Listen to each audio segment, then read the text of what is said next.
भारत दुनिया में सर्वाधिक दुग्ध उत्पादन करता है।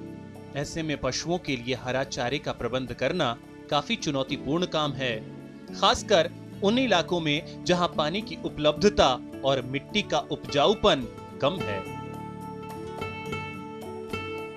इस बार प्रदेश का अधिकांश रकबा सूखे की चपेट में है।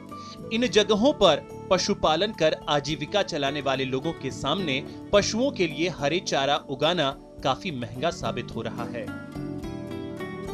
लेकिन अब देश में आधुनिक विधि से हरा चारा उत्पादन की तकनीकों का प्रचलन शुरू हुआ है। यह हमारे यहाँ कोई नई शुरुआत नहीं है। इसके लिए वैज्ञानिक पिछले कई वर्षों से सतत प्रयास कर रहे हैं। इस आधुनिक विधि का नाम हाइड्रोपोनिक विधि है।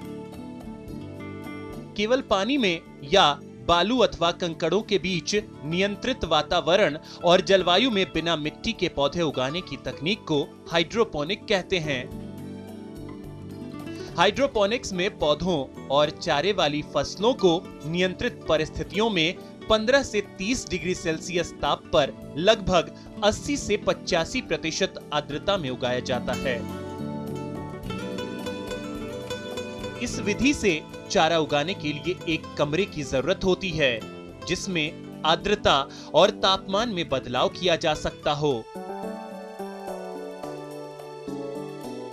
इस विधि से हरे चारे को तैयार करने के लिए सबसे पहले मक्का, ज्वार व बाजरा के दानों को 24 घंटे के लिए पानी में भिगोकर रखा जाता है। इसके बाद जूट के बोरे में ढककर अंकुरण के लिए रखा जाता है। इस विधि के तहत प्लास्टिक की एक ट्रे में, जिनकी माप 2 फीट गुणा 1.5 फीट गुणा 3 इंच होती है, अंकुरण निकलने के बाद इसे ट्रे में बराबर मात्रा में फैलाया जाता है। 1 किलो सूखे बीज रखते हैं। प्रारंभ में जमे बीजों पर लगातार पानी का छिड़काव करते हैं। चौथे से 10वें दिन तक इसमें वृद्धि होती है। इस दौरान ट्रे में 7 दिनों तक फव्वारे के द्वारा दिन में 8 से 10 बार सिंचाई की जाती है।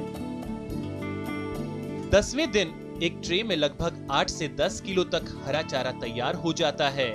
चारे की हाइट भी 6 से 8 इंच तक हो जाती है। इस विधि से तैयार चारे को 15 से 20 किलो तक दूध देने वाले पशुओं को खिलाया जा सकता है। पशुओं को खिलाने से दूध उत्पादन में 15 से 20% तक की वृद्धि के साथ ही दूध में वसा की 10 से 15% बढ़ोतरी होती है। इस विधि से चारा उगाना काफी आसान है। किसानों को केवल चारा उगाने के लिए बीज, ट्रे और ट्रे को रखने के लिए रैकों को बनाने की जरूरत पड़ती है। साथ ही एक कमरा जिसमें इन रैकों को रखा जाता है। कमरे में आमतौर पर तापमान 15 से 30 डिग्री सेल्सियस होना चाहिए। वैसे चारे के प्रकार पर भी यह निर्भर करता है। उसी प्रकार कमरे में 80 से 85% आर्द्रता बनाए रखना चाहिए। अगर आर्द्रता अधिक होगी तो पौधे गलने लगेंगे और कम होगी तो पौधों की बढ़वार रुक जाएगी। अब आइए एक नजर डालते हैं इस विधि द्वारा चारा उगाने के लाभों पर। तो इस विधि द्वारा पानी की बचत होती है। साथ ही किसान कम मेहनत में पशुओं के लिए हरा चारे का उत्पादन कर सकता है। जहां वर्षा बहुत कम होती है, ऐसी जगहों पर यह विधि काफी हद तक कारगर साबित हुई है। हरा चारा दूध में पोषकता बढ़ाने के लिए उपयोगी है, जिसके द्वारा दूध में असंतृप्त वसा, वसीय अम्लों, विटामिन्स की मात्रा बढ़ती है। इस तकनीक से गेहूं जैसे अनाजों की पौध 7 से 8 दिन में तैयार हो सकती है, जबकि सामान्यतः इनकी पौध तैयार होने में 28 से 30 दिन लगते हैं।